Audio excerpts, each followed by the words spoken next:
Good morning. It is very great to see you guys.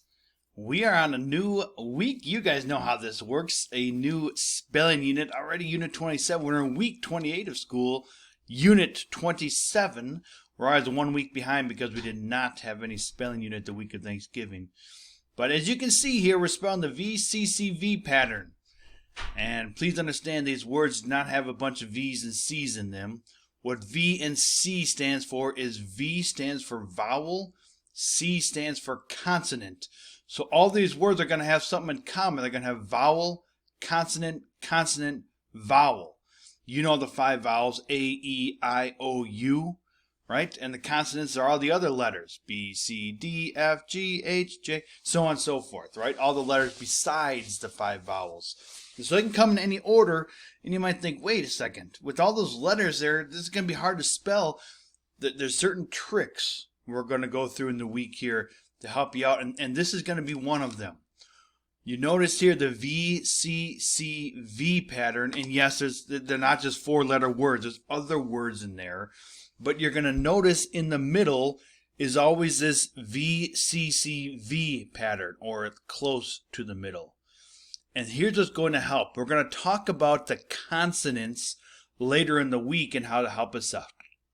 But in short, the consonants are the different times your jaw goes down when you speak. For instance, if you use your name, if somebody's name is, Bill, you say Bill. Your jaw goes down one time. Bill has one consonant. If you say my name, my full name, Benjamin, my jaw goes down 3 times. My name, Benjamin, has 3 syllables. Well, we're dealing with here 2-syllable words like welcome, welcome. And there's a trick. You're going to notice here, as your jaw goes down, the 2 consonants, that is going to be right in the middle, of the 2 consonants, right in the middle of the 2 syllables. Sorry, I mixed up my words there. 2-syllable words, and right in between the 2 consonants is where that syllable break is going to be. Welcome. We have the vowel, the consonant, syllable break, which you don't have to put that in your spelling, but then the second consonant and second vowel.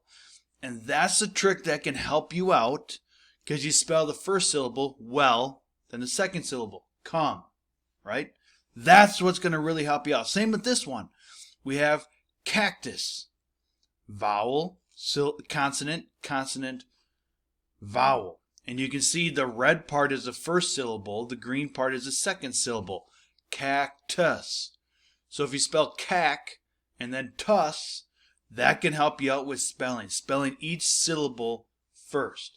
This is kind of like compound words, but compound words didn't have always the VCCV pattern. My point is that like compound words like dog house, you would spell dog, and then you spell house, right? Sunshine, spell sun, then shine.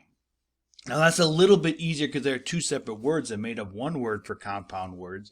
With here, you're not going to say that cac and tuss is a word, but the same concept remains that you try to spell the first syllable, cac, and then the second syllable, tuss.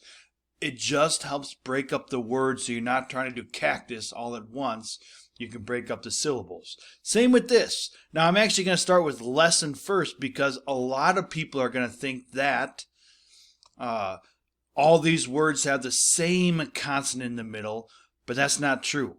Now please notice, I know that when you spell your words, you're not going to have this hyphen in here, and you're not going to have this syllable break in here, but I want to have you understand why they're doing this.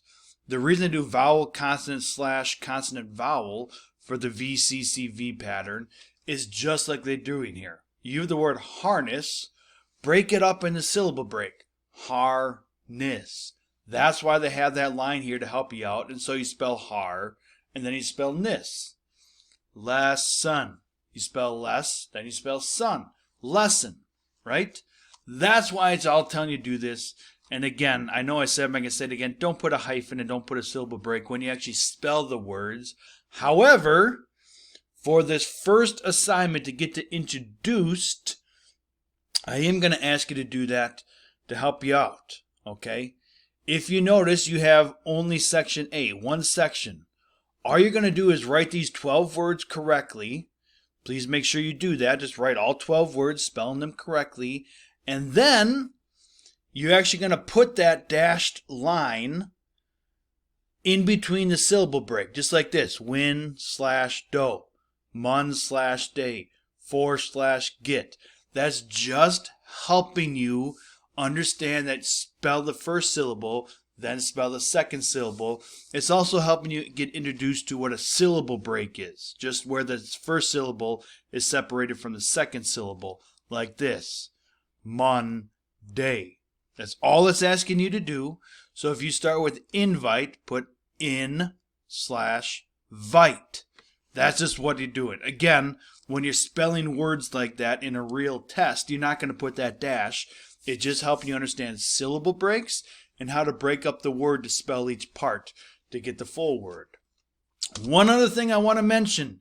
You've heard me say a lot of times in spelling, you got to stop capitalizing certain words because a lot of third graders just like to put capital letters for every word. You can't do that. You can't do that. Here's why. As you can see, number 2 and number 8, we have certain days of the week. Number 2 is Monday. Number 8 is Sunday. Monday and Sunday, every time have to be capitalized. That's what we call a proper noun. And additionally, that is something that we find on a calendar, and every word that's found on a calendar is a proper noun, like January, February, March, right? Those are certain proper nouns, months, and Sunday, Monday, Tuesday. Those are specific names of days, and so we capitalize those. That is why Monday and Sunday have to be capitalized and should be capitalized, but every other word in this unit should not be capitalized. Please make sure you're doing that because you will get it wrong on the test if Monday and Sunday are not capitalized, and you will get it wrong if all the other words are capitalized. You got to make sure we're doing that correctly. But at any rate, guys, here is your spelling assignment for Monday, February 22nd. We will see you tomorrow for more spelling. Have a great day as you praise your Savior.